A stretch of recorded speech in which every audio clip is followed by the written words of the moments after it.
People tend to be unhappy because they are disappointed with themselves. They know they have more potential in life, but they are not using it optimally because they are lazy or because circumstances in life set barriers that they could not overcome. Now, the gap between your current self and your best possible self you think you could become triggers dissatisfaction. And the bigger the gap, the bigger your dissatisfaction. My name is Marco Sander. I'm a psychologist and founder of the seminar and coaching company Straight Mind. I appreciate you taking time for today's session, and I'm looking forward to getting a little bit deeper into this topic with you. Abraham Maslow, he came up with the hierarchy of needs. If you read some books of him, you will realize that he is spending most of his time investigating self-actualizing human beings. From his point of view, they are fully functioning and healthy human beings. He states that the closer your current self is to the self you think you could be or your best possible self, the happier and mentally healthy functioning you are. This is basically the approach taken in a lot of psychotherapies. You're trying to decrease the pain and dissatisfaction with oneself by putting your current self closer to your desired self. The core question is, how do you decrease the distance between your current self and your best possible self? Now, what is interesting that if you ask people who they want to become, they don't tell you that at all. They tell you what they don't want to become. I don't want to be overweight anymore. I don't want to be shy anymore. They don't want to be lazy.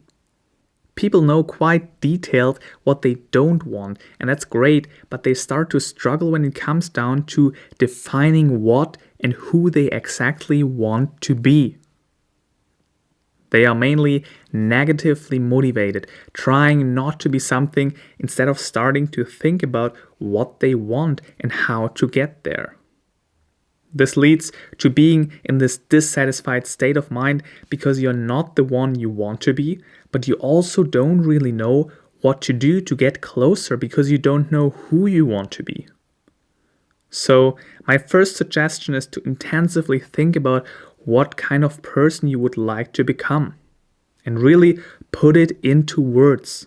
It is way harder to actually use words and write this down, but it is important to know what your goals are and what kind of person you want to become. I myself, for example, was really able to cut down my definition to 3 words regarding my communication skills. I am aiming for being an inspiring, respectful, and loving communicator. And I personally know exactly what I mean by that, and I can see it rather quickly in other people if they communicate that way. I am not 100% embodying that yet, and it also depends on the conversation and situation, but having this guideline always helps me to steer in this direction. So, cut deliberately time out of your schedule, sit down in front of a piece of paper and write down what is coming up and organize those ideas. You can easily derive practical action steps from that. In fact, I'm challenging you to cut out 15 minutes of your time today. Set a timer and only focus on writing about your best possible self. And if you think you're done after 10 minutes, just keep thinking, and you will see more things will come up at some point. Be precise and even give examples of people you know who act in a specific situation the way you want to behave. This task might sound very lofty and unnecessary, but trust me, investing time in contemplating who you want to become is one of the most valuable moves you can do in life. It is a big task defining your best self. You won't answer it in a day. It is something that evolves over years. Stay tuned. Secondly, I think having those hopes, fears and goals about our future self can be very inspiring.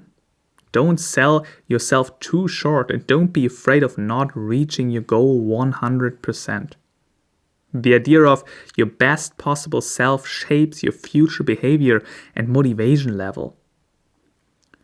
It needs to be realistic, but it surely needs to be inspiring in such a goal that you honestly need to stretch yourself to reach it.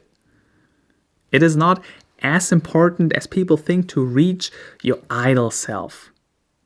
This is an important aspect that I'm telling you right now. Understand that happiness comes not from being the best possible self, but from becoming the best possible self.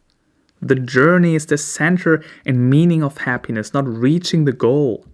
Neuroscience has proven that most happiness hormones are released throughout the journey, getting closer and enjoying this adventure.